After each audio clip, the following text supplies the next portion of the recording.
Bonsoir. Notre invité de ce soir est l'un des hommes les plus connus de France, mais paradoxalement, c'est aussi l'un des plus mal connus. C'est le lot de tous ceux qu'on voit partout, de ceux qui, comme vous, Monsieur Tapie, ont une apparence forte. On ne cherche pas toujours à savoir ce qu'il y a à l'intérieur, on ne cherche pas toujours à savoir ce qu'il y a derrière le look. Alors, ce qui ne facilite pas les choses, c'est que vous pratiquez aussi le mélange des genres. Vous êtes à vous seul une sorte de trinité, homme d'affaires à la tête d'un groupe dont on ne perçoit pas toujours la stratégie, très clairement, président d'un club de football prestigieux, mais en conflit avec les dirigeants du mouvement sportif, député des Bouches-du-Rhône depuis 1 an, mais quasiment absent du travail parlementaire. Alors, pour tout compliquer, vous êtes député de gauche et milliardaire. Et en plus, j'ajouterais, fier de l'être. Ce soir, vous pourriez être parfaitement assis à ma place, puisque je rappelle que la télévision est une des cartes que vous avez dans votre jeu. Alors, aujourd'hui, on a un peu l'impression que votre centre de gravité se déplace des affaires et du sport vers la politique. Vous vous êtes fait élire à Marseille, dans une circonscription qui était réputée imprenable, et vous avez terrassé Jean-Marie Le Pen dans un débat télévisé. Alors, avez-vous des recettes qui pourraient être utiles à ceux dont la politique est le métier? Que diriez-vous aujourd'hui aux électeurs de Villeurbanne qui sont déçus par l'offre politique des partis traditionnels? Est-ce qu'on peut inventer une nouvelle politique? Et si oui, avec qui? Ce sont là des questions que brûle de vous poser Alain Duhamel, Jean-Marie Colombani et Albert Duroy. Et nous parlerons bien sûr aussi, Coupe du Monde oblige, nous parlerons de l'avenir du football professionnel. Mais auparavant, une première question de SVP à vous, Geneviève Moll. Bonsoir Bernard Tapie. Voici donc cette première question qui nous vient d'Aubernay. Quel est exactement votre credo politique? Êtes-vous socialiste, socialisant ou tout simplement opportuniste? Ça commence bien. Difficile. Ça commence pas bien parce qu'en fait, on ne peut pas résumer ça en une demi-minute. Je ne suis pas socialiste puisque je ne suis pas inscrit au Parti socialiste. Et il est difficile de dire je suis de gauche parce qu'on ne sait plus très bien où se trouve la frontière et qu'est-ce qui délimite la droite de la gauche. On aura donc l'occasion probablement au cours de cette soirée de définir ce que c'est que pour moi la gauche ou la droite. Mais ce qui est sûr, c'est que je me suis inscrit sous une étiquette. Cette étiquette, c'est la majorité présidentielle. Elle a été appelée comme ça à l'époque. Et c'est donc sous cette étiquette-là que j'ai débuté ma carrière politique. Alors on verra si c'est compatible avec ma situation sociale, si c'est compatible avec les structures politiques actuelles. Mais en fait, je suis sans ambiguïté dans la majorité présidentielle. On va voir ça tout à l'heure, en longuement, avec Alain Duhamel, pour un quart d'heure.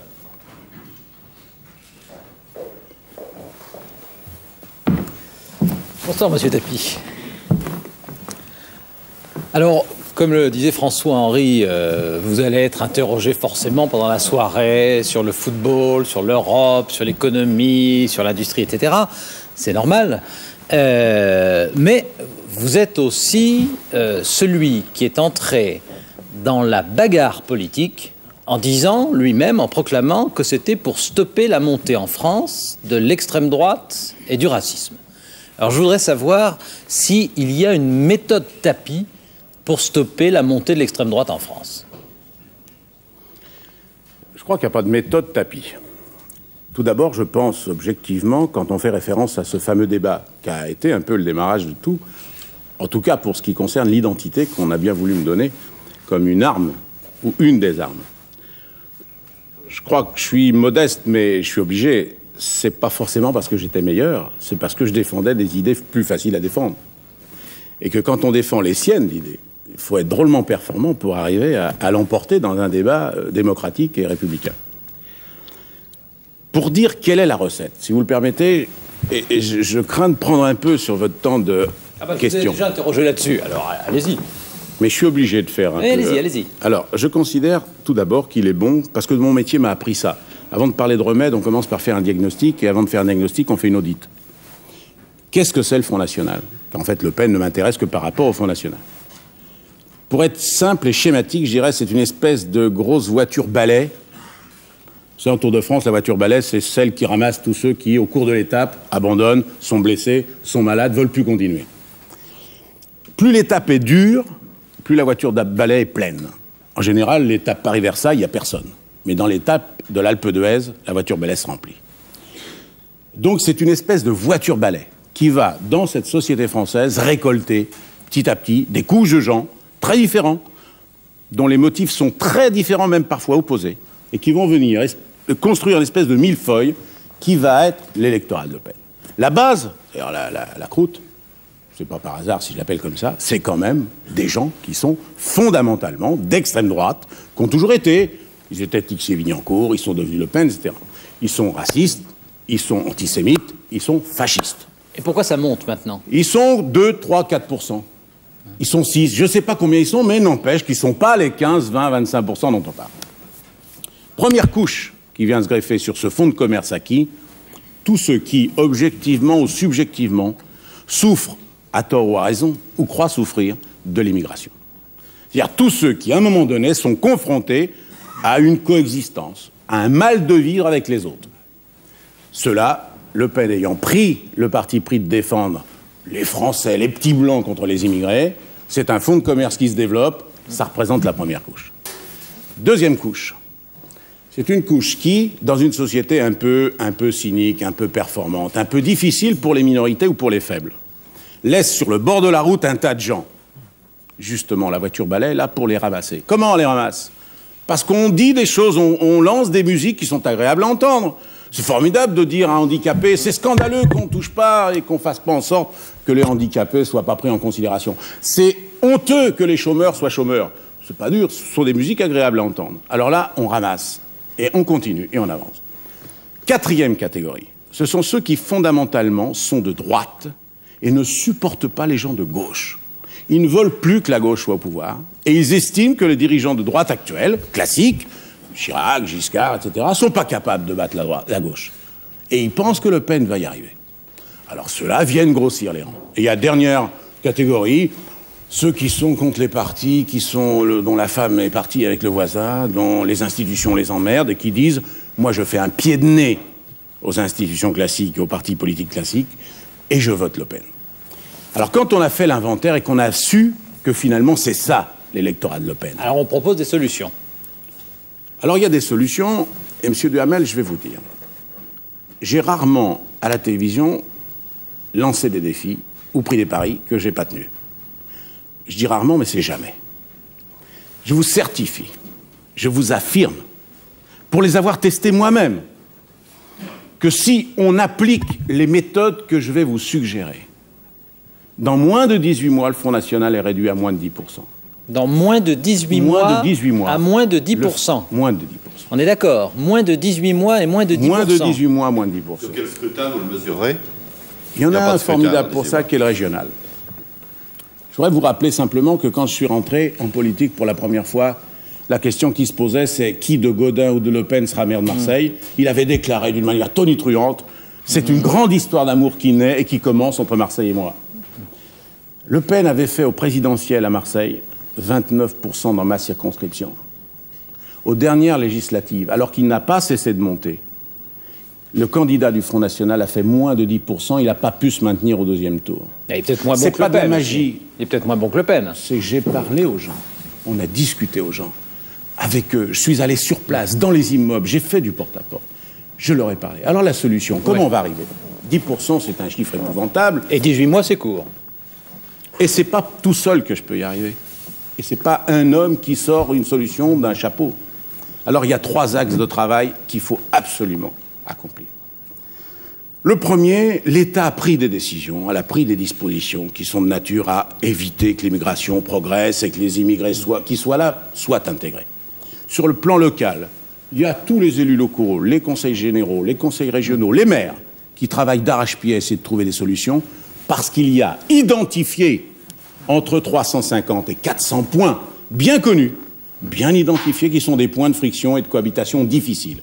Ces points conflictuels, il faut impérativement les travailler individuellement. On va donc créer à partir du 1er septembre. On, c'est qui? On, c'est-à-dire tous ceux qui vont se reconnaître à l'instant. ceux qui ne veulent pas prendre le risque que par une abstention excessive, un jour, comme à Villeurbanne, Le Pen soit président de la République. Car je ne crois pas que jamais il y aura 51% des Français qui voteront Le Pen. Seulement, ce que je crains, c'est qu'à force de considérer qu'il n'y en aura jamais 51%, il y aura peut-être un jour 51% des gens qui votent, comme c'est le cas en ce moment à Villeurbanne. Alors si tous ceux qui ne veulent pas que ça arrive, ils ont envie de se lever le derrière, je leur propose à partir du 1er septembre qu'on crée le Forum des citoyens et qu'on travaille, qu'on soit avocat UDF, qu'on soit médecin RPR, qu'on soit mécano socialiste ou qu'on soit cantonnier communiste, qu'on travaille à identifier d'abord quels sont les problèmes posés dans ces 350 points. Qu'on fasse ce que j'apprends à faire dans mon métier, quel est le problème posé. Alors ça, c'est vous qui allez en prendre la tête de ce Forum des citoyens. Tout à fait. Et vous aurez les gens qu'il faut, les moyens qu'il faut, etc. Quand j'ai commencé par créer, je ne voudrais pas que vous me fassiez perdre le fil parce que c'est très important. Non, vous avez encore 2 points d'ailleurs à Portez-moi le développer. crédit sur le fait que je vais arriver à les mobiliser. Le deuxième point, il faut impérativement que les partis politiques, qui sont actuellement très critiqués, qui sont actuellement, paraît-il, le centre du débat de la population et de la société tout entière. Est-ce qu'ils sont bons, est-ce qu'ils sont pas bons, est-ce qu'ils sont aimés, est-ce qu'ils sont pas aimés? Le problème, il ne correspond plus aux besoins des gens d'aujourd'hui. Il faut impérativement qu'ils comprennent que la démocratie dépend de leur capacité à s'adapter aux besoins des gens de demain. Ça veut dire quoi, ça? Ouais. Retrouver de nouveau des points de repère. Moi, quand je disais, quand j'étais jeune, je suis à gauche, ça voulait dire par rapport à une ligne qui était claire, qui était indiquée. Il y a une ligne, la gauche, la droite. C'est quoi la droite? La droite, c'était le capitalisme, avec des exemples, des valeurs, des symboles. Et aujourd'hui? La gauche, avant, si vous le voulez bien, c'était le marxisme, à des degrés différents, à des applications différentes. Ça allait de l'extrême gauche à la social-démocratie. La droite, capitaliste, ça allait de... Il faut prendre en considération les problèmes des gens, il est noir, finalement, il n'est pas digne d'être des nôtres. Il y avait toutes ces sensibilités-là. D'un seul coup, 2 événements majeurs sont arrivés. Il faut parler de ça, parce que sinon, on ne peut pas comprendre pourquoi les partis sont dans cet état. Le premier événement majeur, la gauche vient au pouvoir. La gauche qui était le symbole d'une générosité, d'une utopie, de la rêverie, des gens en fait qui ont du cœur, en opposition à la droite, qui sont gestionnaires, rigoureux, organisés, mais il faut bien le dire, un peu individualiste, un peu égoïste. On se retrouve avec une gauche qui, pendant 2 ans, pilote le pays comme il pense qu'il faut le piloter, en leur âme et conscience. Ça voulait dire 81-83. Voilà. Et je ne vous raconte pas comment l'avion se déplace. On se rappelle. On se rappelle un peu.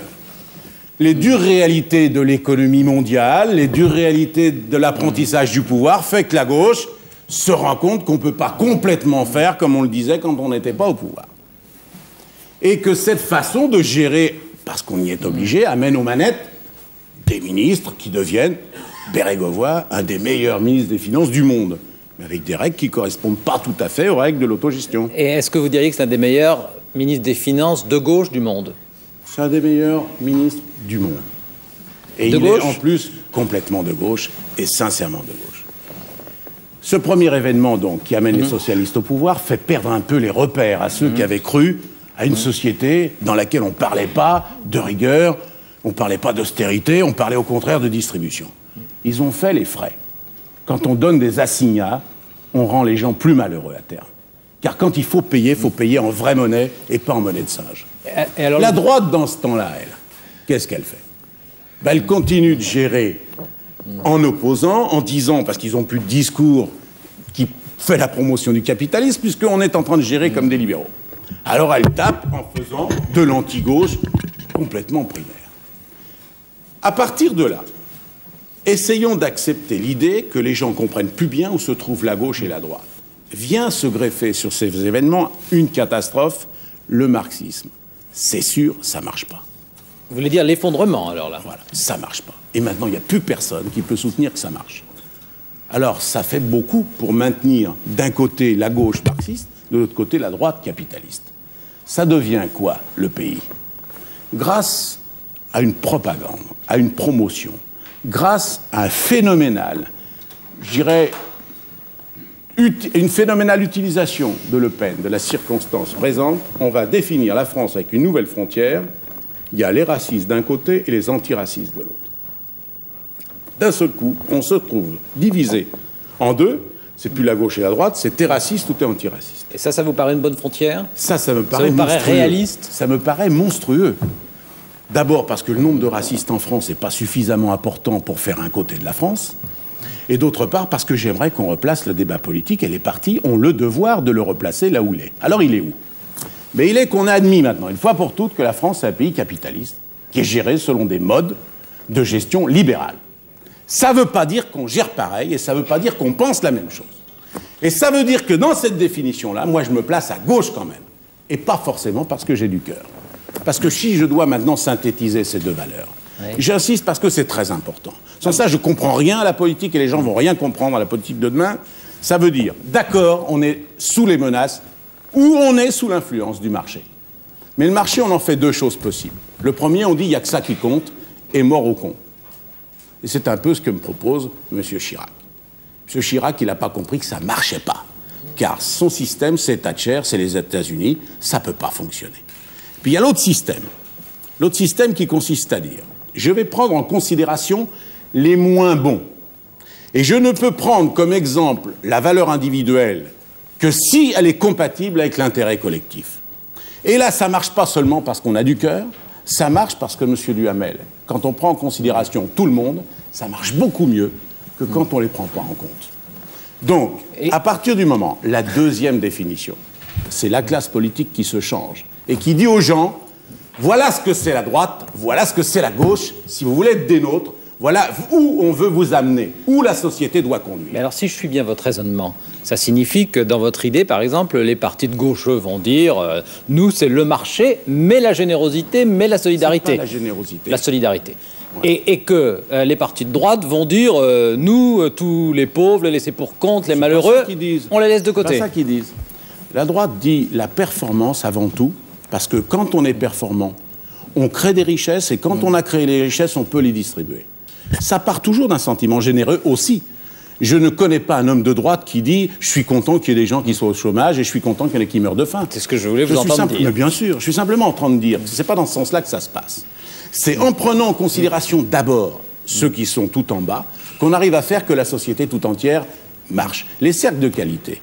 Les hommes qui, dans une entreprise, sont chargés de faire les relations sociales ne sont pas des hommes qui sont gratuits. Simplement, à terme, c'est eux qui rendent la société rentable. Vous ne m'avez pas laissé finir la troisième décision. Je ne vous ai pas beaucoup interrompu. Vous ne l'avez pas laissé honnêtement, ça j'ai dit, je vous l'ai prévenu. Non, mais son quart d'heure, si j'ose employer cette expression.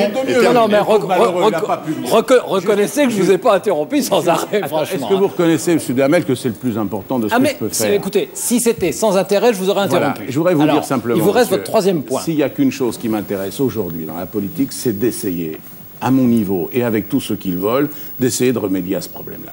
Et sans quitter votre métier? Et sans quitter le mien, parce que c'est pas nécessaire. Et en plus de ça, je crois que tant que je garderai cette possibilité d'être libre, de ne pas vivre de ça, je garderai ma liberté. Mais alors, avec... La troisième solution. Oui, parce que pour l'instant, en deux mots, on a vu, vous avez dit, votre forum, vous mobilisez des gens, deux, les partis qui retrouvent des repères. On prend le diagnostic, on écoute. Alors, 3. Comme j'ai fait avec les écoles de formation pour les jeunes chômeurs. Et alors, je vous expliquerai comment ça fonctionne. 3. On ne peut plus laisser, sous prétexte que d'être nationaliste, ça ne peut plus être d'actualité et que c'est ringard. On ne peut plus laisser le monopole du drapeau français, du patriotisme à Le Pen. Sous-entendu. Et on l'a fait, là? Il y en a... Ah oui. Maintenant, on a l'impression qu'il n'y en a qu'un seul qui défend la France et ce drapeau et qui dit « j'aime ce pays ». Parce que ce pays, il est fabuleux. Il n'y a plus que lui, d'après ce que j'entends, qui a le droit de le dire. Or, il y a une ambiguïté épouvantable, c'est que je ne connais pas un homme au monde qui dit autant de mal de la France et des Français que lui. Il est sans arrêt en train de nous donner en exemple les autres, de nous dire qu'on est des tordus, qu'on est des ratés, qu'on est des moins que rien, et il prétend aimer la France. Or, je crois que les Français, surtout au moment où l'Europe arrive, et on en parlera sûrement, ils ont un besoin phénoménal de se retrouver de nouveau avec l'envie d'aimer quelque chose et quelqu'un. Vous savez que cette société... Donc vous voulez dire une identité? Complètement. Une vraie. Cette société qui est banalisante donne envie à chacun de se singulariser. Et moi, ce qui me fait plaisir, c'est quand finalement on se retrouve à aimer de nouveau la France. Parce que quand on fait comme je fais, 2 fois plus de kilomètres par an qu'un pilote d'Air France, eh bien chaque fois que je rentre ici, je suis heureux d'y revenir. Parce que c'est là qu'on y vit le mieux, et c'est un des pays qui est, à mon avis, le plus beau du monde. C'est pas de la démago. Et on ne peut pas laisser ce terrain-là uniquement entre les mains de M. Le Pen, qui finalement, je ne crois pas qu'il l'aime, puisqu'il était un de ceux qui étaient prêts à livrer la France à l'Allemagne. Et alors il ne l'aimait pas vraiment. Puisque François-Henri va me demander de regagner ma place, évidemment, maintenant... Non, il a compris que vous n'aviez pas pu faire votre boulot. Oui, mais enfin, quand même, moi je le connais bien. Vous pensez que tout ce que vous venez d'expliquer là comme métamorphose, les 3 métamorphoses que vous venez de décrire, vous pensez que vous pouvez arriver à les réaliser et à les faire réaliser et à inciter les autres à les réaliser, tout ça en 18 mois? Je suis absolument sûr. Et pourquoi en 18 mois?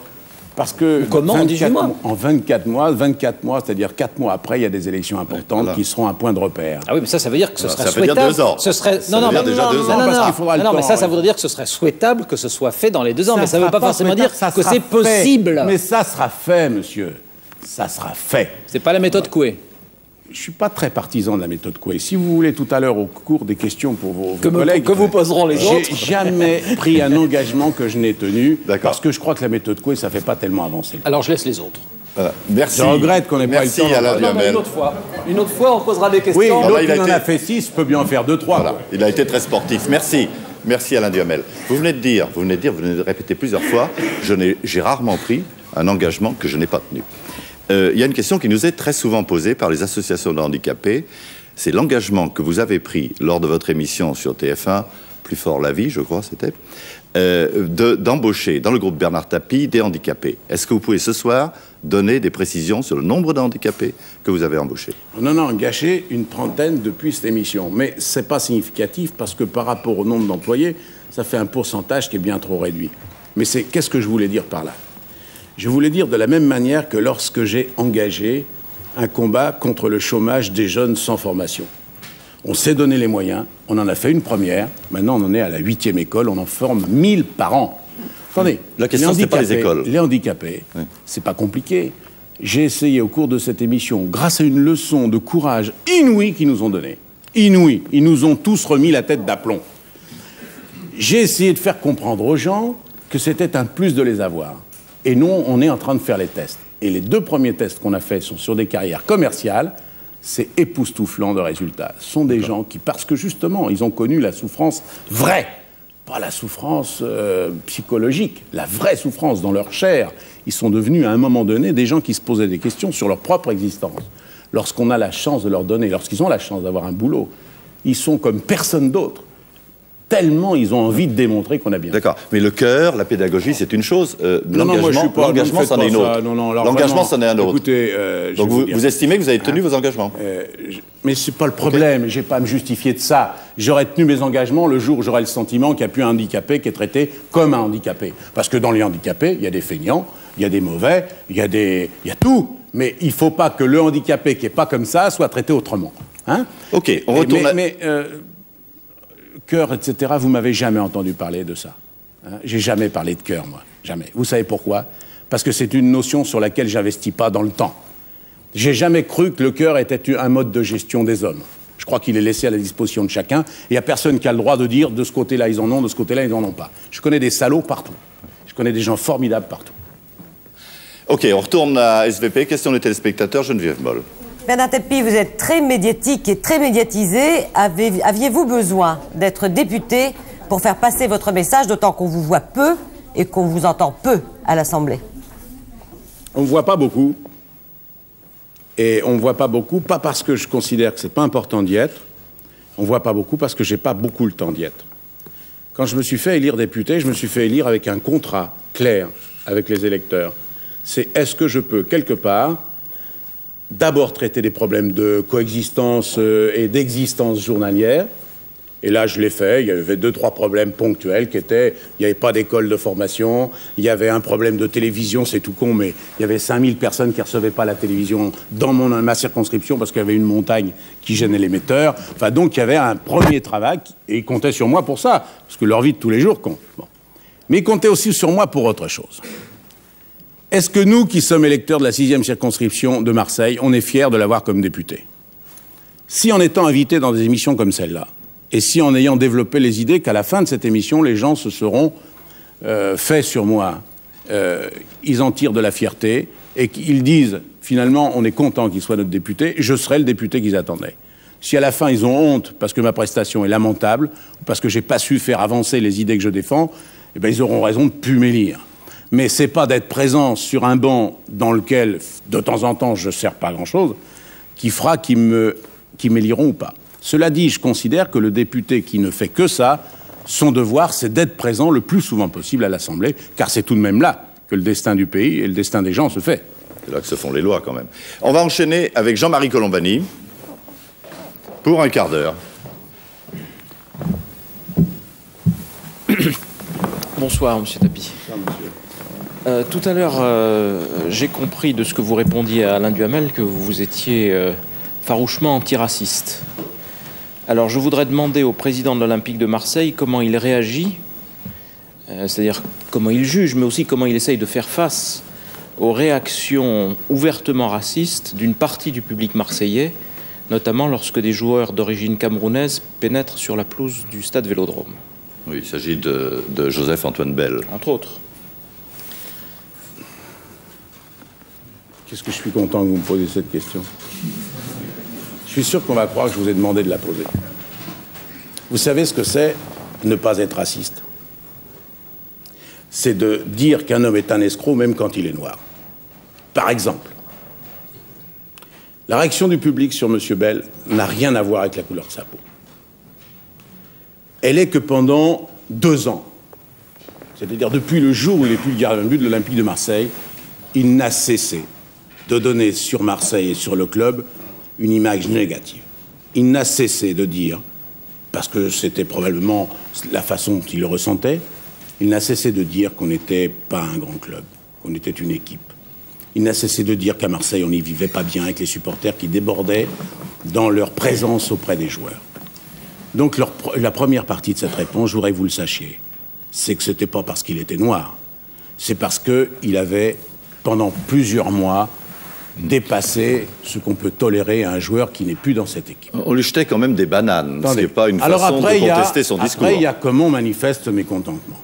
Et là, lorsqu'on a appris qu'ils avaient l'intention de le manifester de la manière la plus nulle, la plus lamentable, c'est-à-dire en prenant la couleur de sa peau comme prétexte, on a fait notre devoir. C'est-à-dire qu'on a fait des fouilles, on a interdit un certain nombre d'accessoires de pénétrer sur le stade, et puis finalement, ça s'est déroulé avec très peu de cris. Mais les supporters de l'Olympique de Marseille le savent, car dans mes éditoriaux que je fais dans mon petit journal mensuel, je ne cesse de dire le jour où j'aurai le sentiment qu'on ne peut plus inverser ce système, je ne serai plus président de l'Olympique de Marseille. Alors les cris d'hostilité ont cessé, et de temps en temps, ça a été ponctuellement retrouvé au moment de Bell, mais je vous prie de croire que s'il y a un endroit à Marseille où jamais il n'y a justement ces manifestations insupportables, et où il y a une espèce de communion autour d'un projet commun, c'est au stade. Partout ailleurs, c'est pas le cas, mais au stade, c'est le cas. Alors restons un petit peu sur le football et sur l'OM. En 2 mots, vous vous étiez fixé un objectif précis, qui était gagner une Coupe d'Europe. Vous ne l'avez pas gagné. Est-ce que vous considérez que le jeu en valait la chandelle? Je ne comprends pas ce que vous voulez dire.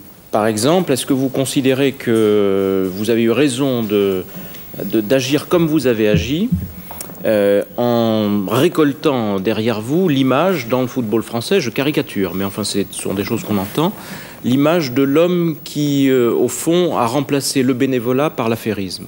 Est-ce que donc le jeu en valait la chandelle? Le bénévolat par l'affairisme. C'est ce qu'on entend. Voilà. C'est ce qu'on entend dire j'avais jamais entendu, sur votre... à vous, ça y est, je l'entends. Voilà. Non, c'est vrai que ça sonne moins bien affairisme avec bénévolat. Hein. Absolument. Ouais. Non, ne dites pas que vous l'avez jamais entendu. Non, j'ai entendu. Vous savez très bien que c'est le discours. Qu'on mettait l'argent c'est le discours dans le football. De la fédération de l'affairisme, non, j'avais pas entendu. Mais enfin, pourquoi pas. C'est le discours des officiels du football. Alors, moi, j'ai pas, je veux dire que j'ai pas à savoir si ce serait mieux qu'on continue des associations de loi 101 qui, depuis 30 ans, gagnent pas de Coupe d'Europe. Je veux dire, ce qui m'intéresse, c'est pas vous qui allez jamais au stade.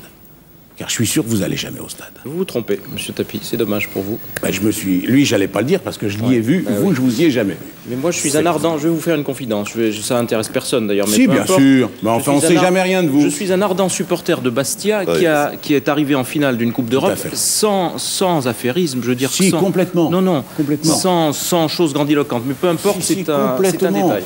À l'époque, je vais vous dire, les Bastiais d'origine, c'était Rep, un des meilleurs joueurs de Hollande. Comme toutes les équipes. Oui, il n'y avait que des étrangers. Non, il y avait 3 étrangers, il y en avait pas de plus. C'était un des plus gros budgets. Alors, vous pouvez peut-être expliquer. Attendez, laissez-moi. Non, vous partirez pas comme ça. Vous allez pouvoir me dire, par contre, comment ça a fini, avec quel déficit. Non, vous êtes en train de me dire... Parce que Bastia, ça a fini avec un énorme déficit et en faillite. Bon. Parce que prendre des vedettes, c'est peut-être critiquable, mais ce qui est plus critiquable, c'est de les prendre sans savoir comment on va les payer. C'est pas le point. Le point, c'est de savoir Alors, si vous considérez qu'il faut au football français, donc, pour être à niveau, des structures radicalement différentes de celles qui existent aujourd'hui dans les clubs français. C'est ça le point. Moi, on est dans un moment où les points de repère des pays, les uns par rapport aux autres, sont très difficiles à faire. Et où le petit peuple, le tout petit qui ne comprend pas ce que c'est que le PIB, il ne sait pas ce que c'est que la croissance, mais qui sait qu'en ce moment, il regarde la télé et il voit les Émirats, il voit la Colombie, il voit le Cameroun et il dit, pardon, j'ai pas vu l'équipe de France. Et celui-là, c'est une petite partie de bonheur qu'il n'a pas et qu'il aimerait avoir. Alors on peut dire, ça n'a aucune importance. Et on continue dans le bénévolat avec des associations loi 901. Moi j'ai dit, si c'est ça que vous voulez, on peut le faire, mais on ne sera jamais champion d'Europe. Si vous voulez autre chose, il va falloir qu'on dépense beaucoup d'argent. Je veux bien faire le fonds de roulement moi-même et faire à Marseille une des plus grandes équipes qu'il y ait jamais eu. Et le fait est que cette équipe, elle est reconnue comme une des plus grandes. Elle fait des records de recettes partout. Elle est arrivée en demi-finale de Coupe d'Europe, éliminée, je ne vous dis pas comment, mais en tout cas, elle est maintenant, déjà dès la 3e année, une des plus grandes équipes d'Europe. Et quand je sais que 18 pays ont acheté les droits de télévision de cette équipe, et qu'on a battu les records d'audience, ça veut dire que plein de gens, ce soir-là, juste ce soir-là, pendant 1h30 se sont régalés. Alors la question, c'est de savoir, est-ce que c'est ça qu'il faut faire? Voilà. Moi, la seule question que je me suis posée, M. Colombani, c'est est-ce que j'ai les moyens de le faire? Et est-ce que si le football français tout entier le fait... Pas vous, personnellement. Si, moi, personnellement. Votre fortune personnelle. Oui, 100 millions de caution personnelle. Caution. De caution, mais pas de mise. On voit que vous n'êtes pas dans le milieu des affaires. Parce que vous sauriez qu'il n'y a pas beaucoup d'écart entre la caution personnelle et le chèque. D'accord. Enfin, c'est la banque, c'est la banque qui donne les 100 millions sur la caution de vos biens. La banque qui s'en fout, elle peut donner 200 du moment qu'elle sait que je vais les payer un jour. Voilà. C'est pas pareil que la caution de la mairie. D'accord. Si vous voyez ce que je veux dire. Alors, ma caution personnelle, elle est à la hauteur des besoins du club. La question qui est importante, est-ce que Laval, est-ce que Strasbourg, ou est-ce que, encore Strasbourg, c'est une grande métropole de foot, est-ce que Auxerre y trouvera un moment, donc le spectateur, son compte? Moi, je vois qu'une chose. Auxerre, j'y ai donné plus de 35 millions de francs en 2 ans. Pour lui acheter des joueurs qu'ils ont formés. Oui, ils sont contents que j'existe. Non, mais d'accord. Ils sont drôlement contents. Quand j'arrive, je bats les records de recettes, je remplis les caisses. Est-ce que le destin des petits clubs, c'est de vous vendre les meilleurs joueurs et d'être vidés de leur substance au fur et à mesure? En Italie, puisque tous les journalistes français sont unanimes à reconnaître que ce serait formidable si le football était aussi attrayant. L'Italie, quand je vois M. de Virieux au Parc des Princes, il me dit quel dommage qu'on n'est pas là, Turin ou la Juve ou Milan. On peut les avoir, on a les moyens. Quand on se les donne, on est aussi bon que les Italiens. En cyclisme, je voudrais vous dire qu'on a le même statut professionnel que les autres. Nos cyclistes sont aussi bons que les autres dans le monde entier. Donc le football ne peut pas à la fois être compétitif par rapport aux Italiens s'ils ne se donnent pas les mêmes moyens. La seule question, est-ce que vous voulez qu'on fasse comme eux? Si la réponse c'est non, on s'en fout. Alors on reste au niveau des associations. Mais alors moi, si la réponse c'est oui, je veux qu'on ait des grands clubs européens, il faut faire pareil qu'eux. Alors, moi, il y a quelque chose, juste un dernier mot sur le football, que j'aimerais comprendre, c'est pourquoi autour de vous, il y a tout un peu cette odeur de soufre. Là, récemment, vous-même, vous avez pris une initiative un peu spectaculaire. Vous avez sollicité le ministre du Budget, Michel Charasse, lui-même, en lui donnant des documents sur le football français. Bon, j'ai lu ça dans la presse. Alors, voilà. Alors, est-ce que c'est vrai? Qu'est-ce qu'il y a dans ces documents? Si c'est vrai, qui est visé? Et pourquoi, au fond, Michel Charasse ne vous répond pas? Si c'est pas vrai, pourquoi vous l'avez pas démenti? Parce qu'il y a quand même 2 mois Bien sûr que j'ai démenti. Bon. Le soir même, j'ai démenti. Alors, je vais vous dire. Je voyais M. Charasse pour 3 raisons. La première, c'est qu'il me semble que le statut fiscal des joueurs professionnels n'est pas adapté parce qu'ils ont une carrière trop courte et il faudrait qu'ils payent l'impôt sur une période plus longue. La deuxième, c'est qu'actuellement, il y a des contrôles fiscaux qui ont été décidés sur les joueurs. Il y a plus d'1 an sur les clubs. Et beaucoup de présidents m'appelaient, des présidents honnêtes, pour me dire ça va être catastrophique parce qu'il y a tellement de flou dans les règlements c'est vrai qu'on a choisi toujours le parti pris le plus intéressant pour mon club. Il risque donc d'y avoir des conséquences graves. Est-ce que tu peux faire quelque chose? Je voulais donc lui en parler. Troisième raison. Je sais maintenant le seul moyen vrai qu'un club peut éventuellement utiliser pour sortir de l'argent de son club et pour se le mettre dans la poche. Et mon devoir était de lui dire, voilà, s'il y a des enrichissements personnels, c'est comme ça qu'il se fait. Mais pour répondre à votre question et pour répondre, je dirais presque à mes collègues présidents des autres clubs, j'incite les journalistes sportifs à interroger Charras, qui est un ministre on ne peut plus franc, qui dit toujours la vérité. Toujours. Et si on leur demande, et si vos collègues lui demandent à lui, qui a déclenché les contrôles fiscaux des clubs et de la Ligue, il risque d'y avoir beaucoup de surprises sur l'identité de celui qui les a demandés. En tout cas, c'est pas moi qui les ai demandés. Et je voudrais savoir quelle tête feront les clubs le jour où ils sauront qui a demandé les contrôles fiscaux. Mais comme c'est pas mon métier de dévoiler ce genre de choses, je demande aux journalistes d'interroger Charras. Vous savez, il a toujours appelé un chat un chat. Lui, on va se précipiter. Il dira, je sais pas si vous le ferez. On va se précipiter demain chez Michel Charras, mais en attendant, je voudrais vous demander si le sport, pour vous, au fond des choses, si le sport, c'est autre chose pour vous que l'image du sport, mise au service d'une ambition qui n'est pas sportive, qui n'est pas seulement sportive, mais qui peut être, par exemple, politique. Leclerc a voulu savoir si c'était ça, le sport. Il a été champion de France. Il a gagné la Coupe de France et il s'est présenté aux mêmes élections que moi. Oui. Il a fait 2%. Parce que je vais vous dire quelque chose. Il faut rappeler peut-être qui était... Marcel Leclerc, ancien président de l'Olympique de Marseille, et je vais vous expliquer qui défraya la chronique en son temps. Et je vais vous expliquer pourquoi.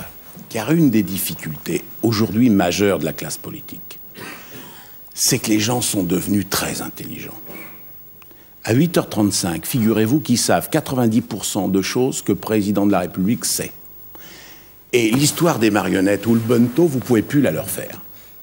Donc si vous les croyez assez sots, pour vous faire une image politique, parce que vous remplissez un stade et que vous marquez 2 buts à Auxerre, vous les prenez pour beaucoup plus sots qu'ils ne sont.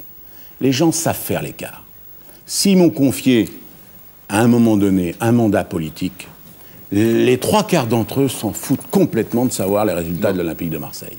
Alors, partant de là, moi j'ai une analyse où je respecte plus les gens, donc je ne les prends pas pour des imbéciles, donc ne croyez pas à aucun moment que celui qui peut croire que parce qu'il va faire des résultats dans le football, il va arriver sur l'autoroute du Sud pour faire une carrière politique, ça ne se passe pas comme ça, figurez-vous. Bien, alors votre autoroute du Sud, à vous, en termes politiques, c'est quoi? Vous avez dit, bon, vous êtes député, un moment on vous a cru tenté par la mairie de Marseille, vous pourriez l'être à nouveau, est-ce que vous l'êtes? Est-ce que vous le serez un jour? Est-ce que vous n'êtes pas plutôt tenté par la région Provence-Alpes-Côte d'Azur, et si oui, pourquoi? Et puis j'aimerais aussi savoir si vous aimeriez être ministre de la population, par exemple. Alors, être ministre, non, j'aimerais pas. Pour 2 raisons. La première, c'est que c'est temps complet. Ah oui. Et la deuxième, c'est que je suis pas sûr que j'apporterais beaucoup en étant ministre, parce que là, alors ça me coupe toute ma liberté d'expression, de langage, d'attitude. On est obligé de référer à un patron. J'ai pas de patron pour l'instant, et je m'en réjouis, j'ai pas envie d'en avoir. Ensuite, si, quelque part, je crois que la proportion de ceux qui font la classe politique est trop importante du côté de ceux qui sortent de la même école. Je crois que les énarques ou les polytechniciens sont des gens qui ont un rôle à jouer important, sont en général les gens les plus intelligents de France, mais ils sont un poil trop nombreux. Il faudrait qu'il y en ait un petit peu moins. Bien, juste alors. Pas beaucoup moins, un peu moins. Vous, par exemple? Non, mais moi, je suis maintenant. Non, je suis. C'est pas pratique, vos trucs. Hein. C'est vraiment pas pratique. Donc, je crois qu'il faut que l'attitude des gens citoyens qui sont pas contents de la manière dont ça se passe. Je crois pas qu'il faut qu'ils se réfugient sur l'abstention en disant « puis ça m'intéresse pas, j'en ai marre, je vote plus ». C'est au contraire. Où ils sont contents, ils votent pour le parti qu'ils ont choisi. Où ils sont pas contents, il faut que ce pays reste un pays vivant, dynamique, géré, attendez. Et ils viennent, comme moi j'ai fait, faire de la politique. La région m'intéresse. Pourquoi? Parce que quelque part, d'abord, la situation de cette région, c'est dommage, on ne va pas parler de tout ça, sauf si la voiture balaie. Oui. il est aussi quelque part une voiture balai. Il arrive derrière les autres. Bon, me parle un peu de choses sérieuses comme l'Europe. Il arrive, c'est Albert Duroy, il va arriver. Ça, l'Europe, la gauche, la droite. Enfin, je pensais qu'on avait parlé de trucs vachement denses. Oui, on y vient, bien sûr. Alors, je dis que aujourd'hui, l'important, c'est que plein de gens, des plombiers, des médecins, des avocats, des journalistes, plein de gens viennent rejoindre la classe politique. Bon, donc je retiens. Sans être des professionnels. Je retiens que vous avez en vue la région. Vous avez dit ministre, non, parce que c'est un boulot à temps plein. Donc un boulot à temps plein aussi, c'est président de la République. Donc ça, c'est pas dans votre champ d'ambition non plus, ni de vision. Mais pourtant, il vous est arrivé d'évoquer une candidature présidentielle. Alors, j'aimerais quoi vous avez Il vous est arrivé d'évoquer une candidature présidentielle, oui ou non? Je suis content. Là, je vais prendre 5 minutes. Non, c'est 5 minutes de trop. Oui. 1 minute. Non, faites-moi plaisir. Et puis, je vous donne... On a le temps un peu. Il y a votre patron de chaîne, là. Tout ça, on peut faire 5 minutes de plus, je vais vous dire. S'il dit oui. Moi, je suis venu qu'une fois, donc il faut qu'on en profite. On se verra pas tous les jours. Hein. Si, quelque part, moi, qui ne connais pas Tapie, je suis à Bayonne, je suis cadre supérieur et je lis les journaux. Et je connais Tapie par ce biais-là. Je vais vous faire une confidence. Il me sortirait par les narines. D'abord parce que je trouve qu'il en fait des tonnes. C'est ce qui m'avait semblé. Vous voyez ce que je veux dire? Je me dis, ce type, il pourrait peut-être en faire un peu moins, que ça serait pas mal.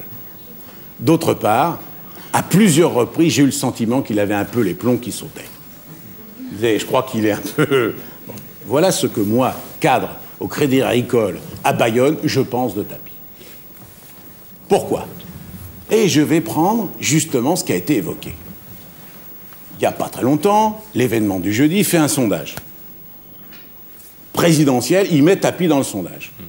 Sort Tapie 40, je sais pas quoi, connerie, parce que le sondage, c'est pas les élections. Mais ça sort. La même semaine, le Nouvel Obs voit que le sondage sort chez le concurrent. Car on commente. Et Tapie, pourquoi pas? Et Tapie, si. Tapie. Moi, j'ai toujours pas, je l'ai pas ouvert, hein. Je suis toujours comme le gars à Bayonne. Hein. Le Nouvel Obs fait la couverture, prend Pompidou, coupe la tête, met ma tête. Bien, en plus. Écharpe, tout bien. Des tonnes, je vous dis, des tonnes. Le pied, quoi.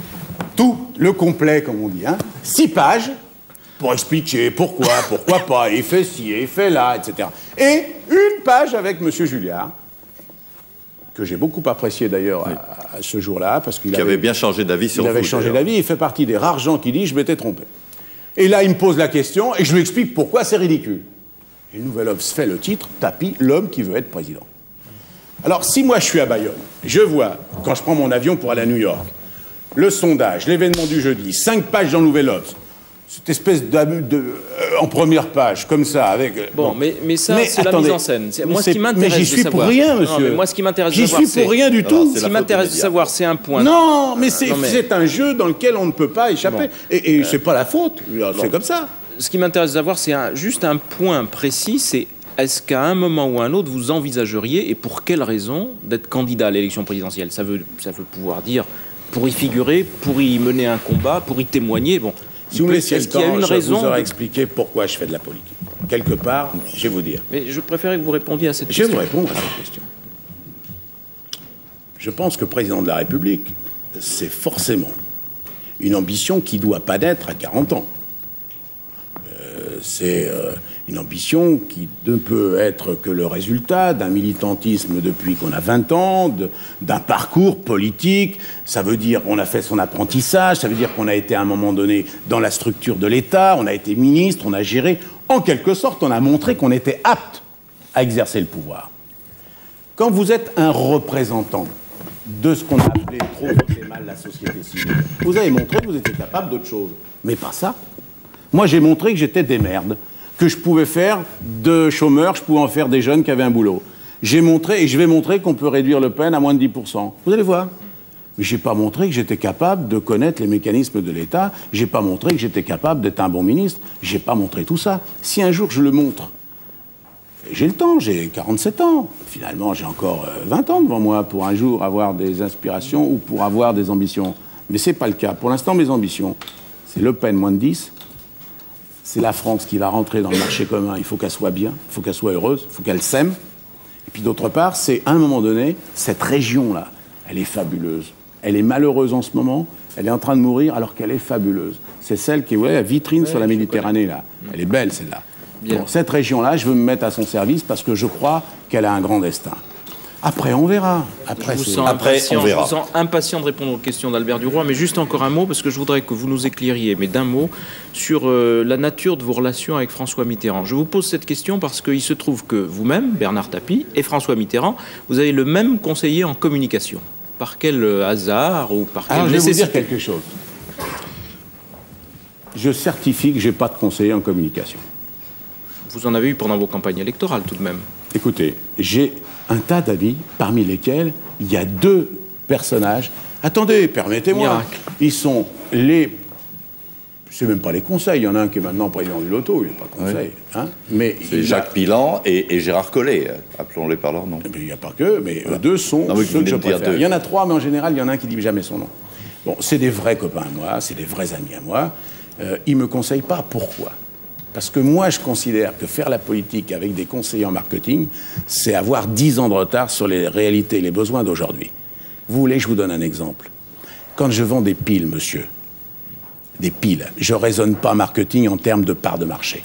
Car quand vous remarquerez que le petit lapin qui dure plus longtemps, quand il continue de marcher, que le petit lapin qui n'en a pas les bonnes, il s'arrête. Vous avez remarqué que le lapin qui marche, il prend le petit lapin par la main pour le faire marcher avec lui. Le marketing ne prévoit pas ça. Le marketing, il prévoit quelle est la part de marché, comment on l'investit. Si vous permettez, si les hommes politiques faisaient un peu moins de marketing et un peu plus d'authenticité, bah peut-être que des gens comme Pilan et Collet seraient plus à l'aise, car vous savez ce qu'ils donneraient? Ils donneraient le message de leur cœur et non pas le message de leurs sondages et de leurs études. Car il se fait que moi, je les connais en tant qu'hommes. Et en tant qu'hommes, ils valent largement au-dessus que ce que valent des conseillers en communication, en marketing. Je vous le dis. Bien. Merci Jean-Marie Mes rapports, attendez, mes rapports avec le président. Non. Ah bah oui. Il m'a demandé. Exact. Oui. Bon, alors, je vais répondre à ça. Oui. Il m'a demandé. Mes rapports avec le président sont tels que sur mon honneur, pas une seule fois, il m'a dit « j'aimerais que vous fassiez ». Et pas une seule fois, je lui ai demandé « je voudrais faire, qu'est-ce que vous en pensez ?» Mes rapports sont tels qu'il m'appelle après et qu'il me dit « c'est bien ce que vous avez fait ». Et une fois, il m'a appelé pour me dire « c'est pas facile de m'épater en politique ». C'était après mon élection, dans une circonscription qui était résolument à droite, pour ne pas dire à l'extrême droite. Il m'a dit « on m'a pas souvent épaté en politique, mais vous m'avez épaté ». Quelque part, ça m'a rendu un peu fier du travail que j'avais fait. Bien. Bon, cette fois-ci, vous pouvez y aller. Quitus.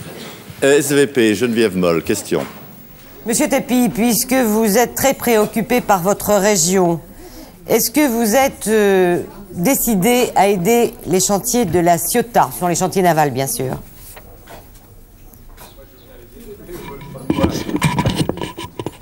Bon, les chantiers de la Ciotat ont un projet actuellement, qui est un projet d'une compagnie étrangère qui défend... Lexmar? Oui, qui défend la thèse selon laquelle on peut refaire à la Ciotat des chantiers navals lourds. Moi, je défends la thèse selon laquelle on ne peut pas. Et on ne peut pas dans l'état actuel parce que la concurrence étrangère ne nous amène pas à la possibilité de pouvoir faire des bateaux au prix de revient concurrentiel sans l'aide de l'État. Et que l'État a décidé que ce n'était plus la priorité absolue parce qu'il y a un chantier naval, l'Atlantique, qui est déjà difficile. Je souhaite me tromper puisque maintenant le Conseil général a pris la décision de faire en sorte que c'est la société Lexmar qui a en charge les chantiers de la Ciotat. Mais s'ils se sont trompés, il faut savoir que les employés de cette société ne seront pas laissés pour compte, car on reprendra à ce moment-là le projet tel que nous l'avions prévu et on fera des bateaux de moins grande importance, mais qui ne font pas appel aux aides publiques pour pouvoir exister. Voilà. Actuellement, sur le plan du droit, c'est la société Lexmar qui l'a. Alors, on enchaîne maintenant avec Albert Duroy, avec lequel vous allez traiter tous les sujets qui n'ont pas encore été traités. Albert Duroy. Je ne sais pas s'il y en a. Un quart d'heure maximum. Non, pas en un quart d'heure. En une heure, ça va, mais sinon le contrat ne sera pas rempli. Je voudrais revenir à votre millefeuille de tout à l'heure. Le millefeuille de l'extrême droite. Bon, laissons de côté le premier étage, les gens qui sont fascistes, extrême droite, etc. Passons au deuxième et au troisième qui sont plus intéressants. C'est-à-dire, je rappelle, ceux qui s'estiment, à tort ou à raison, victimes de la présence d'immigrés en France, et ceux qui s'estiment, à tort ou à raison encore, victimes de la crise, de la difficulté des temps, etc. Et commençons par ces derniers, c'est-à-dire c'est le problème des inégalités.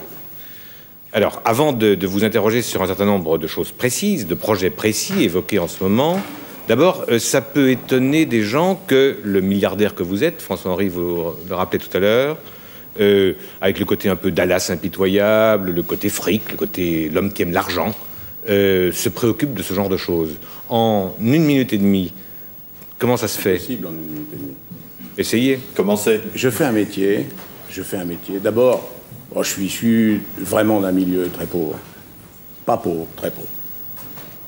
Et on m'enseigne un certain nombre de choses, et je suis pas bien. Et je suis pas bien dans ce milieu. Non pas parce que je trouve que les règles morales qui existent sont déplaisantes, non pas parce que j'y connais pas le bonheur, mais parce que je suis pas heureux de voir mon père soumis aux autorités et du savoir et aux autorités de l'argent. Car ce sont souvent les mêmes, mais des fois ce ne sont pas les mêmes. Oui, Attendez, non, mais moi je suis obligé de vous dire ça. Mais sans ça, vous comprenez, c'est trop facile. Vous allez raconter votre vie, mais mais non, je le vais pas patron, raconter votre vie, Bernard ma vie. Tapie, le patron que vous êtes devenu beaucoup plus tard, il a été Vous ne me ferez vis-à-vis pas répondre des sans que salariés, j'explique. vis-à-vis des Mais vous salariés ferez des pas entreprises répondre à qu'il a ça sans que je vous repris explique d'une pourquoi. brutalité extraordinaire. Jamais, mais vous ne pourrez pas faire l'économie des 3 minutes qui vous permettront de comprendre. Ou vous ne me posez pas la question, ou on ne fait pas de raccourci. Ah, mais je vous la pose. Et je répondrai. Mais je voudrais qu'on arrive directement à ce qui pose mais problème pour les gens. J'échapperai pas à cette D'accord. question-là, mais je suis obligé de vous dire comment. Car vous me parlez des inégalités, on va parler de ça. Ouais, ouais. Les inégalités de l'argent, ça représentait quelque chose d'insupportable, mais à la limite, j'en étais pas malheureux, figurez-vous. Car j'avais suffisamment d'affection avec mes parents pour ne pas envier la belle bagnole ou la télé qu'on n'avait pas. Mais il y a une chose qui, elle, me faisait souffrir. C'est l'autorité du médecin devant mon père.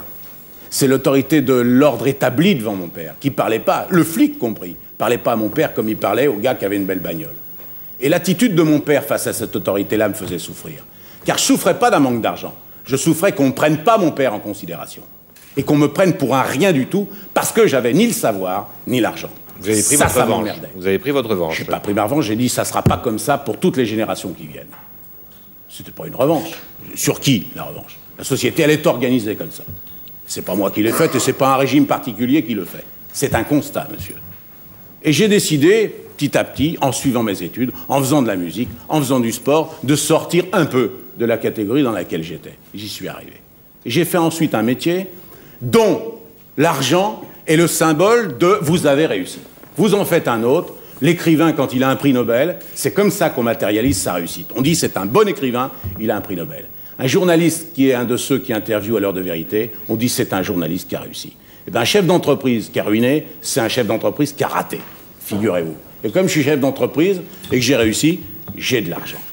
Alors article 1, j'ai de l'argent et je suis chef d'entreprise. Article 2, je ne dis pas qu'en tant que chef d'entreprise, j'ai ma conscience tranquille tous les jours. Pour 2 raisons. Parce que tous les jours, je ne fais pas des choses bien. Et puis parce que je ne peux même pas, moi, me réfugier derrière la hiérarchie des compétences, la hiérarchie des valeurs, pour dire la hiérarchie des gens. Vous savez pourquoi? Parce que mon grand-père paternel avait autant de qualités que moi. Il était aussi courageux, il était aussi intelligent, il était aussi talentueux. Seulement lui, il a dit, je mets tout ça au service des autres. Il était le patron des syndicats CGT de la SNCF au Bourget. Et moi, j'ai utilisé ces qualités pour m'enrichir personnellement et pour faire que ma famille vive dans l'opulence. Je ne dis pas que je suis heureux de ça. Et peut-être que quelque part, si je me suis lancé dans ce combat Le Pen, c'est peut-être pour faire plaisir à mon grand-père. Parce que je sais, moi, que je ne l'ai pas épaté en réussissant. Je sais que quand on ferme une usine, il n'y a pas de quoi rouler des mécaniques et de quoi être fier. Seulement, quand on est chef d'entreprise, là encore, on est confronté à une réalité vraie. Est-ce que vous vous conduisez bien parce que l'entreprise va vivre? Est-ce que vous conduisez mal parce que l'entreprise périclite? Et qu'est-ce que vous pensez quand vous devez, en arrivant dans une entreprise, comme ça vous est arrivé souvent, licencier? Je pense à ceux qu'on va sauver. Et je pense au projet d'entreprise qui va permettre de les réengager.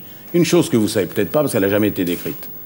Toutes les entreprises ont retrouvé, toutes sans une exception, si je mens, Vondaire, toutes les autres, ça fait plus de 40, ont retrouvé dans les 2 ans plus d'effectifs que lorsque je suis arrivé avant les licenciements.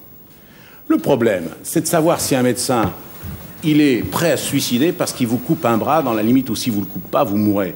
C'est trop facile de faire cette espèce de procès d'intention de l'affairiste qui licencie. C'est pas ça le vrai sujet. Le vrai sujet, je défends pas ma chapelle. Je peux vous certifier qu'il n'y a pas un chef d'entreprise au monde qui se réveille un matin heureux en disant « Chouette, aujourd'hui, je vais en virer 100 ». Ça n'existe pas. Il n'y en a pas un seul. À chaque fois qu'il est obligé de procéder à une restructuration, comme c'est le cas dans les entreprises nationalisées, où on a mis pourtant des gens qui apparemment ont du cœur, puisqu'ils sont mis dans une boîte nationalisée parce qu'ils sont de sensibilité de gauche. Ils font pareil parce qu'ils ont la responsabilité du devenir d'une entreprise, donc des gens qui sont dedans. Le président de la République, tout récemment, a dénoncé ceux qui gagnent de l'argent en dormant. Je crois que c'était son expression. Est-ce qu'il vous semble qu'il y a une impatience, une révolte légitime de la part des salariés qui éventuellement subissent la dureté du marché du travail devant des financiers, des hommes d'affaires, des riches, pour prendre un terme simple, qui gagnent de l'argent sans le mériter? Et je connais plus beaucoup de monde qui gagne de l'argent sans le mériter, parce que maintenant, même en travaillant pas tous les matins, il faut déjà être un peu astucieux pour en gagner. Mais je suis d'accord avec cette analyse. En fait, ce que vous dites, et ce qui est vrai, c'est qu'il y a des inégalités dans un pays qui apparemment va mieux. Est-ce que c'est compatible ou pas? On peut parler des salaires sur les inégalités, car elles sont fortes. Quelqu'un qui gagne moins de 5 000 francs ou 5 200 francs par mois, il peut difficilement comprendre qu'on ne lui donne pas plus quand il voit les titres. Il y en a dans votre entreprise? Non, actuellement, ça doit être 6 008.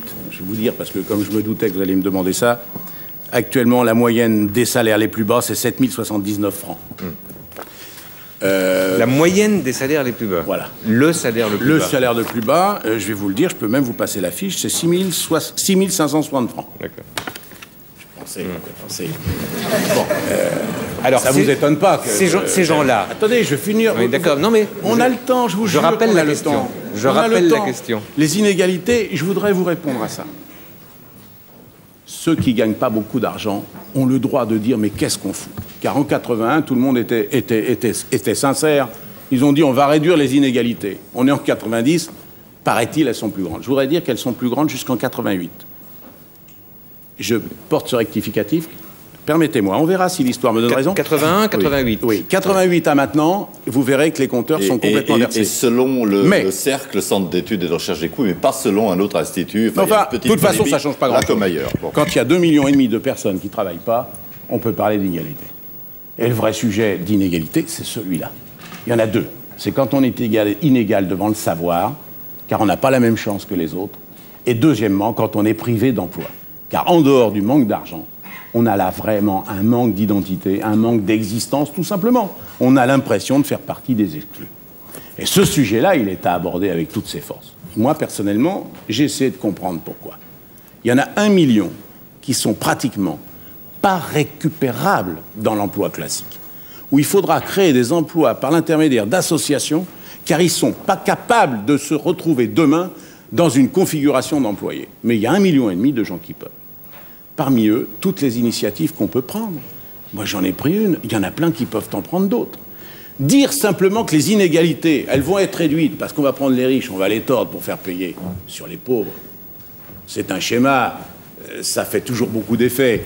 Mais il y a deux inconvénients. D'abord, ça ne marche pas. Et deuxièmement, c'est pas vrai. Prenons un exemple concret sur ce point-là. Actuellement... L'impôt sur les grandes fortunes, non, pas l'impôt. Et je le paye. Pas l'impôt sur les grandes fortunes. Ne répondez certains qui sont contre et qui ne le payent pas. Ne répondez pas. Il y en a qui n'ont même pas la générosité gratuite. 90% à droite, ils ne payent pas, ils sont contre. Ne répondez pas aux questions que je vous ai pas posées. C'est bien. La question que je voulais vous poser, avant que vous répondiez à une autre, c'est est-ce qu'actuellement, en débat, faut-il imposer plus fortement les plus-values immobilières, boursières, etc. Vous savez ce qu'il faut faire? Il faut faire en sorte qu'à un moment donné, vous ne donniez pas envie à tout le monde de foutre le camp ailleurs. Car figurez-vous que vous avez des contraintes qui sont les contraintes des libertés aux gens de faire leur argent là où ils veulent. Alors, je ne crois pas, moi, à ces lois-là. Ce que je crois, par contre, c'est qu'il n'y a pas un chef d'entreprise et il n'y a pas un capitaliste qui n'est pas quelque part sensible, qui n'est pas quelque part désireux de faire que ça marche bien. Car au deuxième degré, il gagnera plus d'argent. Donc ce que je crois, moi, c'est d'accepter de faire rentrer tout le système dans une façon de concevoir les choses plus généreuse. Je prends un exemple. Est-ce qu'il est intelligent, à long terme, de se faire des investissements dans des pays étrangers? Est-ce qu'il n'est pas plus intelligent d'essayer de rendre nos entreprises plus compétitives en France, quitte à ce qu'après, ce soit celle-là qui exporte? Produisons français, c'était un slogan communiste, il y a quoi, 7-8 ans? 10 ans. Mais alors, moi, je n'ai pas dit que tout ce qu'ont dit les communistes, c'est à jeter. Je veux que vibrer devant le tournoi des 5 nations, pour que la France gagne, Mais je veux que la ménagère, à qualité de produit égale et à prix égal, elle donne une petite préférence. Les Allemands le font, les Anglais le font. Vous savez que pour vendre un produit dans un hypermarché allemand, il faut être ou très, très meilleur marché, ou beaucoup plus performant. Alors, Donc je voudrais que les gens agissent pareil. Vous pratiquez sur les produits ce que d'autres appellent sur les hommes la préférence nationale. Est-ce qu'il faut considérer qu'avoir un jugement sur un paquet de lessive, ça a la même profondeur d'esprit et d'âme qu'avoir un jugement sur un individu? Moi, je veux bien, mais vous êtes quelque contre, part, en matière d'emploi, vous êtes contre la préférence, ce qu'on appelle la préférence nationale. Complètement. Mais d'abord parce que c'est ridicule. C'est totalement ridicule, ça n'a pas de sens. On juge les gens par leurs compétences, par leur savoir-faire. Cette priorité-là, elle n'a pas de sens. Ça correspond à rien par rapport à ce que je viens de vous dire sur le comportement du consommateur.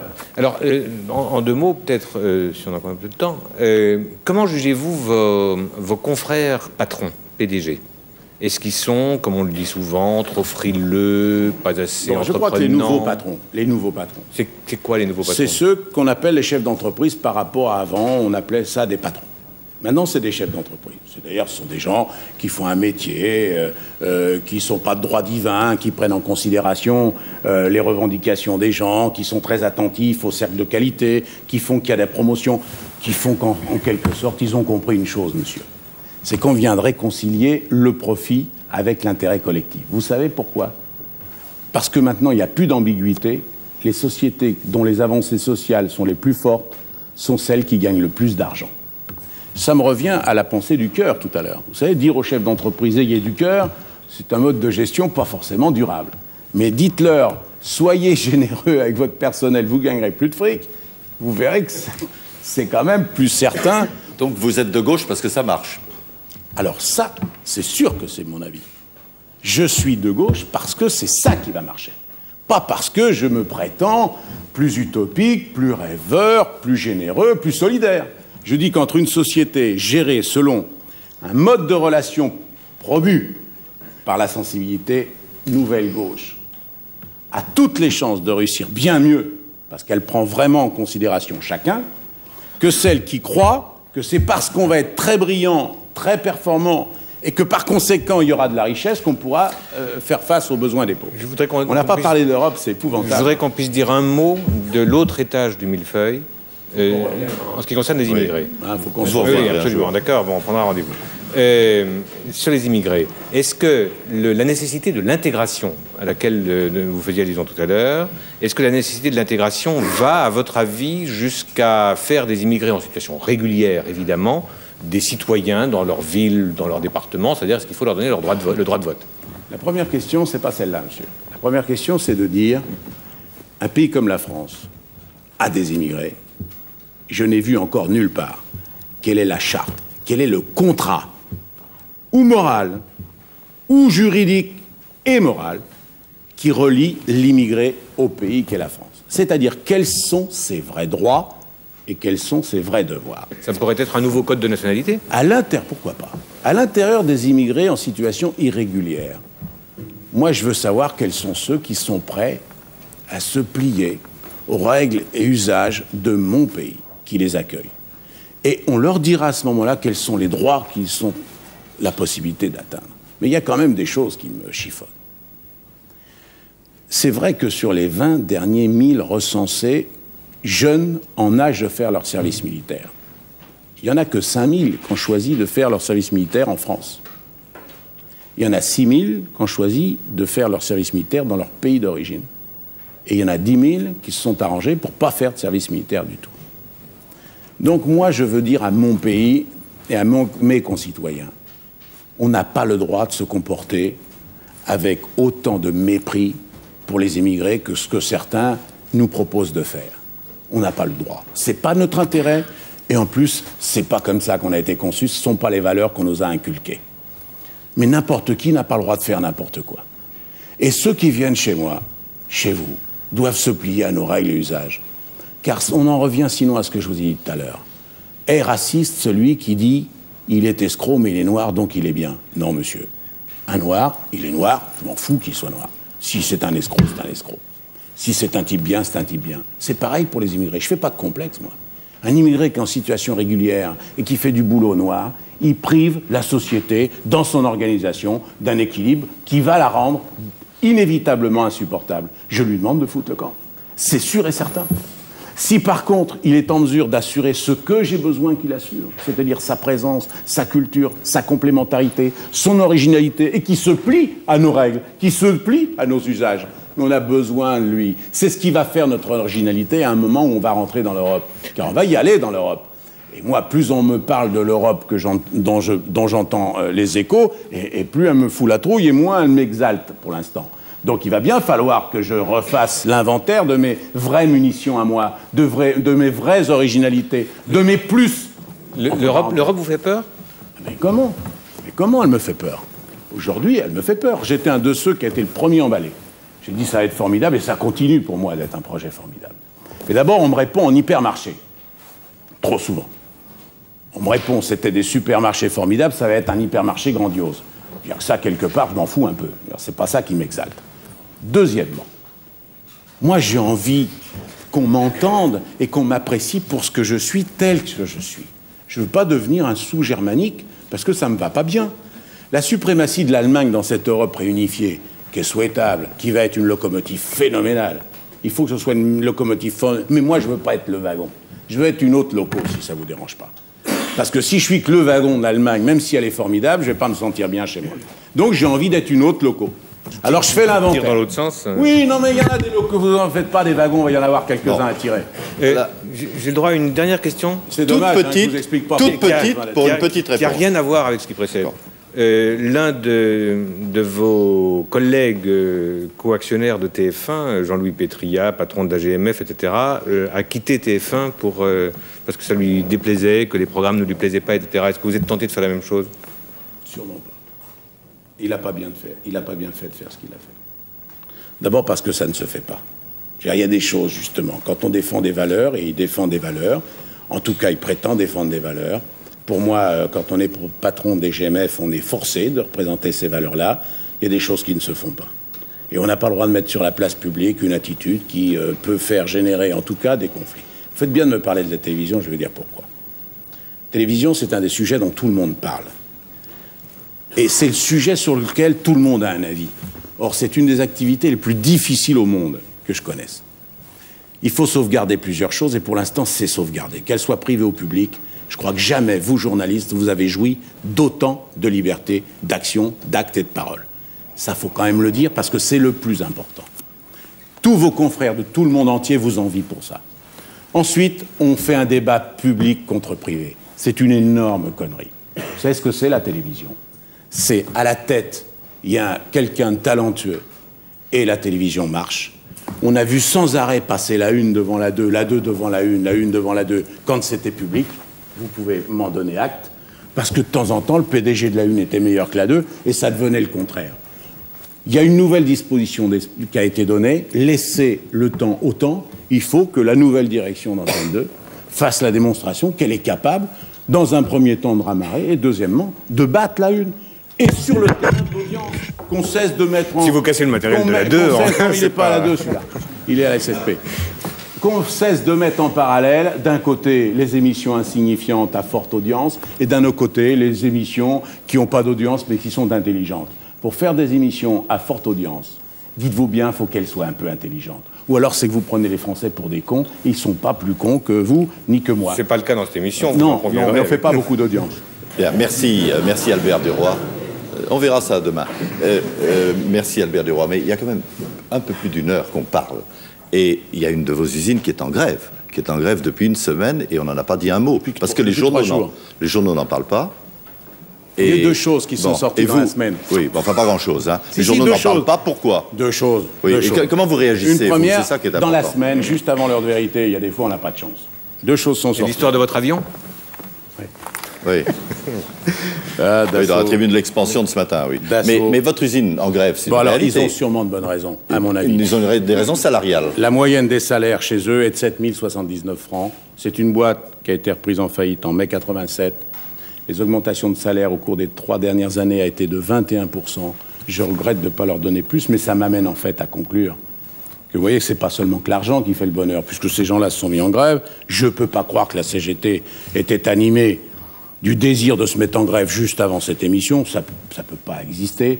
Donc je crois qu'en fait, l'argent fait pas toujours le bonheur, et il va falloir qu'on écoute ces gens, qu'on soit attentif à ce qu'ils ont à me dire, car ils se sont mis en grève pour qu'on se rencontre, et on va se rencontrer dès lundi.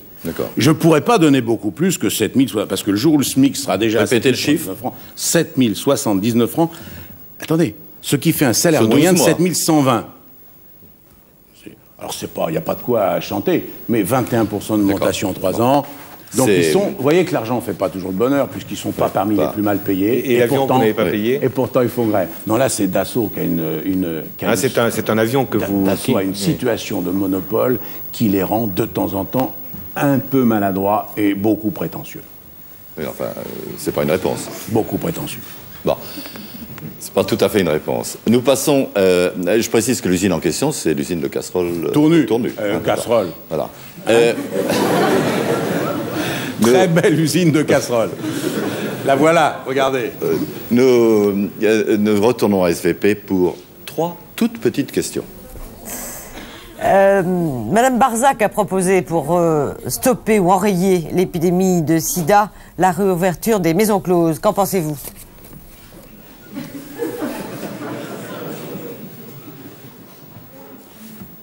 Franchement, je suis ni habitué des maisons ouvertes, ni habitué des maisons closes. Moi, je crois qu'il faut simplement prendre la précaution de mettre un préservatif, que ce soit dans une maison close ou dans une maison ouverte, dans la limite où, de toute façon, personne n'est à l'abri. Et comme c'est pas marqué sur la tête, sauf de se promener avec son dernier bulletin de santé, et je crois encore qu'il y a une durée de gestation telle que, franchement, je vais vous dire ma façon de penser. On peut éventuellement faire une société sans bordel, quelque part. Donc, Madame Barzac, elle a des préoccupations qui ne sont pas les miennes. Question politique. Que pensez-vous de la position d'Alain Carignon en ce qui concerne les élections à Villeurbanne? Il avait mon amitié, il a mon admiration. Dernière question. On n'a pas du tout parlé de Carpentras. Que pensez-vous de la publicité qu'on a faite autour? Il faut attendre la suite pour savoir si on a bien fait de l'affaire ou pas, mais c'est ce jour-là que j'ai compris qu'on voulait nous classer en 2 catégories. D'un côté les racistes, d'un autre côté les non-racistes. Et moi, je vais vous dire, je ne suis pas allé dans les synagogues ce week-end-là. On m'a demandé pourquoi, et j'ai répondu parce que là, il n'y a pas d'antisémites. Et en fait, tous ceux qui ne peuvent pas supporter qu'il y a des antisémites, il faut qu'ils fassent comme moi. Vous savez comment j'ai fait à Marseille? Je vais vous raconter ça. Il faut que ça reste entre nous. Hein. J'ai pris un camion en location sur lequel j'ai mis un plateau avec un micro et des éclairages. Et je suis allé dans une cité où Le Pen avait fait 57% des suffrages. Et là, j'ai parlé de 7h à 9h du soir au milieu de la cité. Le candidat du Front National a fait 4,5% aux mêmes élections législatives. Ça veut dire que finalement, c'est pas en faisant de la télévision, ni en allant un jour où tout le monde est ému, de bonne foi, je parle, se rassembler dans la rue. Je crois qu'il faut faire un travail de proximité que les partis politiques font plus. Mais que Le Pen, à la sortie des écoles, dans les usines, dans les cités, vous y trouvez des gens du Front National. On n'y trouve plus les gens du RPR, on n'y trouve plus les socialistes, on y trouve à peine des communistes. Et si on veut gagner ce combat de la proximité, ce combat de la conviction, c'est en allant là, c'est en leur disant du bouche à oreille, non pas par la télévision. On ne peut plus continuer à faire une politique où toute la base militante apprend les lignes du parti en regardant la télévision. Il faut que quelque part on redonne envie aux gens de militer. Quand on était gosses tous, autant que vous êtes là, on pensait tous qu'à ça. Il y avait des mobilisations formidables, on était prêts à s'emballer, on travaillait, on collait des affiches. On avait quelque part une envie de croire à des choses. Aujourd'hui, on ne l'a plus. On a laissé au Front National cette possibilité de capitaliser l'ensemble de cette potentialité de militants. Donc il faut retrouver ça. Voilà, c'était donc l'heure de vérité de Bernard Tapie. Nous allons maintenant signer le livre d'or. Bonsoir.